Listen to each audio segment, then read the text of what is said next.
তখন গুড়ি গুড়ি বৃষ্টি পড়ছিল। বৃষ্টিতে ভিজেই বাড়ি ফেরার পথ ধরলো দুই বোন। প্রেমার 1 ঘন্টা আগেই স্কুল ছুটি হয়েছিল। পদ্মজা নিচু কণ্ঠে জিজ্ঞাসা করলো, আব্বা আসছিল স্কুলে? আসছিল, প্রেমারে নিয়ে গেছে। তোর সাথেও তো দেখা করলো।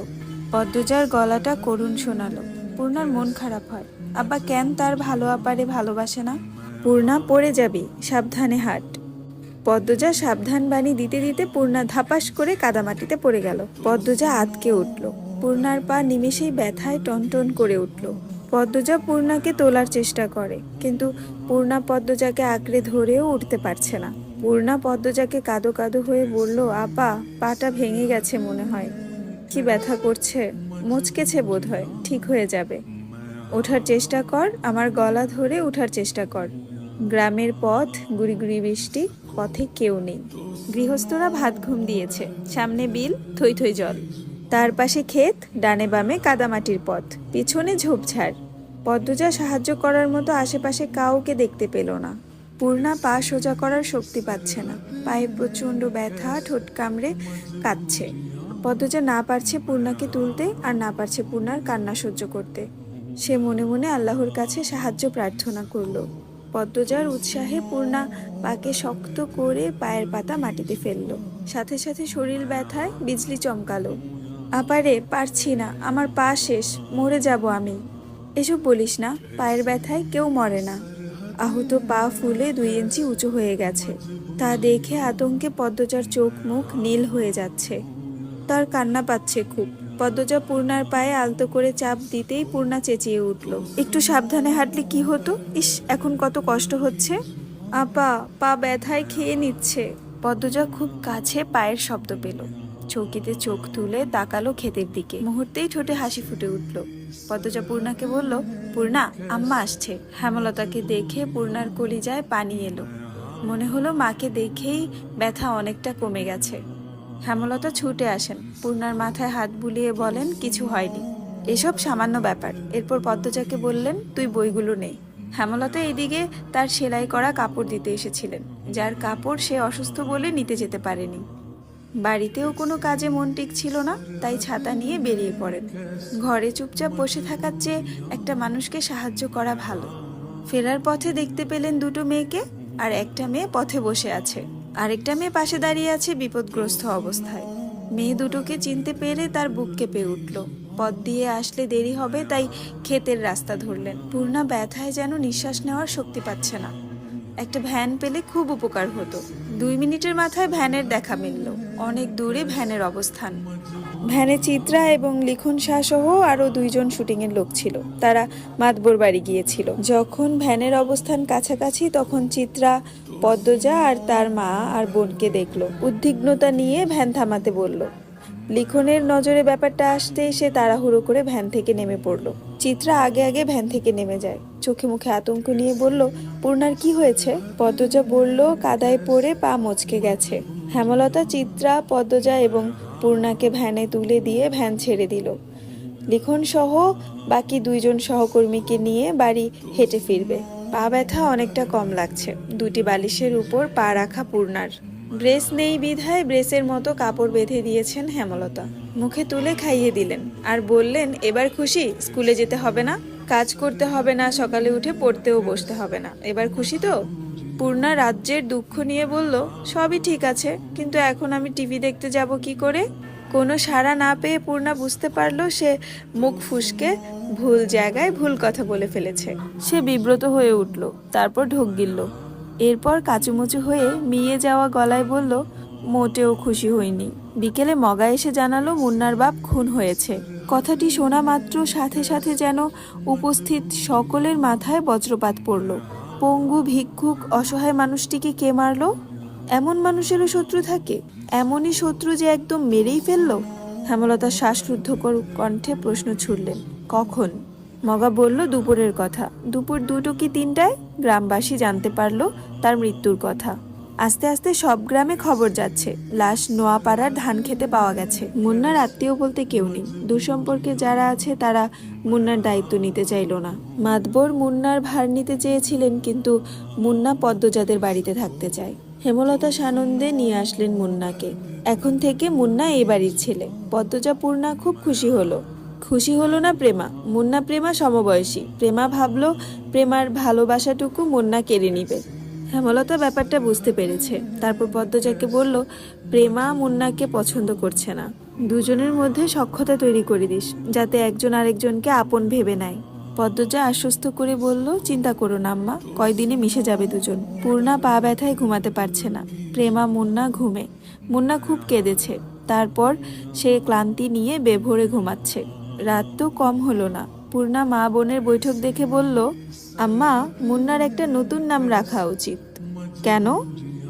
এখন থেকে মুন্না আমাদের ভাই, আমাদের নাম প দিয়ে, তাই ওর নামও প দিয়ে হবে, তাই না আপা? হেমলতা হেসে বললেন, তুই নাম রাখ তাহলে। রাখছি তো, প্রান্ত মোড়ল। মুন্নাকে জানা সকালে, যদি ও রাজি হয় তারপর না হয় সবাই ওকে এই নামেই ডাকবো। রাজি হবে না মানে পিটিয়ে রাজি করাবো। হেমলতা মৃদু হাসলেন। পূর্ণা অসুস্থ হলে অনেক বেশি কথা বলে, মুখ বন্ধ রাখতেই পারে না। অনেক বছর আগের ঘটনা বা কয়েক বছর পর কি হবে তা নিয়ে অনাবরত কথা বলতে থাকে। গভীর অন্ধকার, আজ বোধহয় আমাবস্যা। হেমলতা কালো চাদরের আবরণে ঘাপটি মেরে বারান্দায় বসে আছে, হাতের কাছে ছুরি লাঠি। গত 3 দিন ধরে তিনি বাড়ির আশেপাশে পায়ের আওয়াজ শুনছেন। তখন ঘরে মোর্শেদ ছিল, একজন পুরুষ ছিল, বুকে সাহস ছিল। আজ মোর্শেদ নেই। মুন্নাকে বাড়িতে আনাতে তিনি ঝগড়া করে বাড়ি ছেড়েছেন। কবে ফিরবেন ঠিক নেই। আজ কিছুতেই ঘুমানো যাবে না। হাতে নাতে সন্দেহকারীকে ধরে আজ এই বিপদ থেকে মুক্তি হতে হবে। কিন্তু অনেকক্ষণ হলো, কেউ আসছে না। চোখ বুজে আসছে হেমলতার। সারাদিন অনেক খাটুনি গেল তার। কাদামাটিতে ছপ করে কেউ আসছেন। হেমলতা সতর্ক হয়ে ওঠেন। শক্ত হাতে লাঠি ও ছুরি ধরেন। পায়ের শব্দটা কাছে আসতেই তিনি বেরিয়ে আসেন। অন্ধকারে পরিষ্কার না মুখটা। আন্দাজে ছুঁড়ে মারেন হাতের লাঠি। লাঠিটা বেশ ভালোভাবেই পড়লো সামনের জনের উপর। পিছনের জন দৌড়ে পালালো। লোকটি আর্তনাদ করে বসে পড়লো মাটিতে। পরক্ষণে পালানোর চেষ্টা করলো, কিন্তু পারল না হেমলতার জন্য। হেমলতা দ্বিতীয় লাঠি দ্বারা আবার আঘাত করলেন। তার তীক্ষ্ণ দৃষ্টি স্থির। আহত ব্যক্তির আর্তচিৎকার শুনে বাড়ির ভেতর থেকে ছুটে আসে সবাই। টর্চের আলোতে চারদিক আলোকিত হয়ে উঠল। হেমলতা স্বাভাবিক ভঙ্গি নিয়ে দাঁড়িয়ে আছেন। তিনি যেন জানতেন এই লোকেরই আসার কথা ছিল। শুটিং দলকে তিনি আজই বের করবেন, তবেই শান্তি। পদ্মজা, প্রেমা, মুন্না বেরিয়ে আসে। পূর্ণা ঘরেই রইল। পদ্মজা ডিরেক্টর আবুল জাহেদকে দেখে চমকালো। তখন কোত্থেকে আগমন ঘটল মোর্শেদের। আবুল জাহেদকে আহত অবস্থায় দেখে সবাই চমকে উঠল। কপাল বেয়ে তার রক্ত ঝরছে। একজন দৌড়ে গেল বাড়ির ভেতর ফার্স্ট এড বক্স আনতে। লিখন কিছু সময়ের জন্য থমকালো। আবুল জাহেদের কপাল ব্যান্ডেজ করার পর তাকে একটা চেয়ারে বসতে দেওয়া হলো। হেমলতা লাঠি এক হাতে ভর দিয়ে স্বাভাবিকভাবে দাঁড়িয়ে আছেন। লিখন প্রশ্ন করলো, কি হয়েছিল? আপনি ওনাকে আঘাত করলেন কেন? হেমলতা বললেন, এই অসভ্য লোক আজ 4 দিন ধরে মাঝরাতে এখানে ঘুরঘুর করে। তার উদ্দেশ্য খারাপ। লিখন আর চোখে পদ্মজাকে দেখল। এরপর আবুল জাহেদকে প্রশ্ন করলো, উনি যা বলছেন সত্যি? আবুল জাহেদ গমগম করে উঠল, আমি আজই প্রথম এসেছি এখানে। ঘুম আসছে না, তাই হাঁটতে হাঁটতে এদিক চলে এসেছি। হুট করেই উনি আক্রমণ করে বসলেন। হেমলতা প্রতিবাদ করেন দৃঢ় স্বরে, মিথ্যে বলবেন না একদম।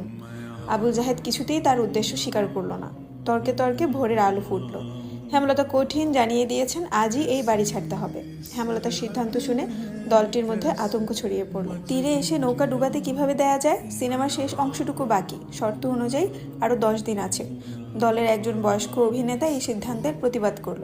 হেমলতা জবাব দিলেন, আমার 3টা মেয়ের নিরাপত্তা দিতে পারবেন?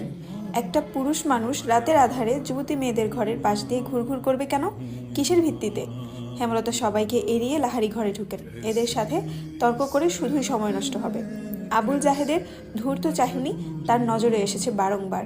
প্রথম রাতে পায়ের আওয়াজ শুনে চিনতে পারেননি। এর পরদিন সন্দেহ তালিকায় থাকা 4-5 জনকে অনুসরণ করেন তিনি, নিশ্চিত হন। রাতে কে লাহারি ঘরের পাশে হেঁটেছিল? লাহারি ঘরের ডান পাশে তুষের স্তূপ পলিথিন কাগজ দিয়ে ঢাকা। অসাবধানতা বশে আবুল জাহেদের কাদা মাখা জুতা তুষের স্তূপে পড়ে। ফলে জুতায় তুষ লেগে যায়। এর পরদিন হেমলতা বাড়ির বারান্দায় জুতা জোড়া দেখতে পান। তুষ বাড়ির আর কোথাও নেই। তিনি ব্যস্ত হয়ে তুষের স্তূপের কাছে এসে দেখেন এক জোড়া জুতার ছাপ। সেই জুতা যখন আবুল জাহেদ পরল, তিনি পুরোপুরিভাবে নিশ্চিত হন। শুটিং দলটার মধ্যে একটা হাহাকার লেগে গেল। বেশ কিছুক্ষণ নিজেদের মধ্যে আলোচনা চলল।